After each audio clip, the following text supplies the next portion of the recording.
네, 문재인 대통령과 여야 5당 대표가 모레 18일 회동 일정을 확정지었습니다. 일본의 경제 보복이 주요 의제가 될 예정인데 현재 경제 상황 그리고 남북미 정상의 판문점 회동 관련된 언급도 있을 것으로 보입니다. 국회 연결하겠습니다. 김영수 기자.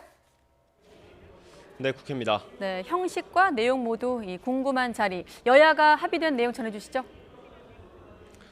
네, 오는 18일 오후 4시부터 2시간 정도 문재인 대통령과 5당 대표가 만나는 일정이 확정됐습니다. 문 대통령과 5당 대표는 일본의 경제 보복과 관련한 정부 보고를 듣고 초당적인 협력 방안에 대해 논의할 예정입니다. 문 대통령과 여야 지도부의 회동은 당 대표로 보면 1년 4개월, 원내대표로 보면 9개월 만입니다. 민주당 윤호중 사무총장은 각 당의 대표가 하고 싶은 말이 있을 수 있지 않겠냐며 의제에 제한을 두지는 않았다고 밝혔습니다. 특히 야당에서는 현재 경제 상황이나 남북미 정상의 판문점 회동 등 국정 현안에 대해 언급할 것으로 보입니다. 제한 없이 이렇게 말씀을 청취하시는 게 좋겠다라는 그런 생각에서 의제 외에 이런 논의도 열어놓기로 했습니다. 국회 정보위원회는 현재 서훈 국정원장이 출석해 업무 보고를 진행하고 있습니다. 일본의 수출 규제와 함께 북한 목선 삼척항 입항 사건, 남북미 정상의 판문점 회동에 대한 질의가 잇따랐을 것으로 보이는데요.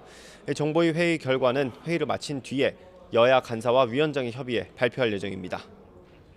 네, 국정원장이 출석을 해서 업무 보고를 진행하고 있고, 자, 그런가 하면 야당이 제출한 정경두 국방부 장관의 해임 건의안, 이 문제를 놓고도 논란이 계속되고 있지 않습니까?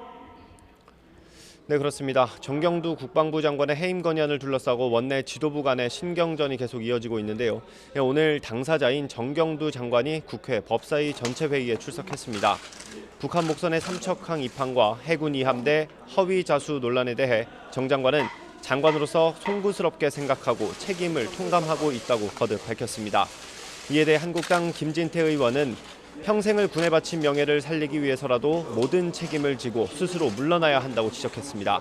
같은 당 주광덕 의원도 책임지는 모습이나 행동이 없으면 사과는 공허한 것이라면서 이제 물러나야 할 때라고 말했습니다. 바른미래당 오신환 의원은 국가 안보가 뚫린 상황에서 야당으로서 책임을 묻는 게 당연하다고 강조했습니다. 반면 여당인 더불어민주당 표창원 의원은 국방부가 여러 차례 경계 실패와 보고 혼선, 은폐 의혹 야기에 대해 사과했다며 반박했습니다. 특히 과거 이른바 노크 귀순 같은 중대한 사건에도 국정조사나 국방부 장관 해임을 요구하지는 않았다고 강조했습니다. 지금까지 국회에서 전해드렸습니다.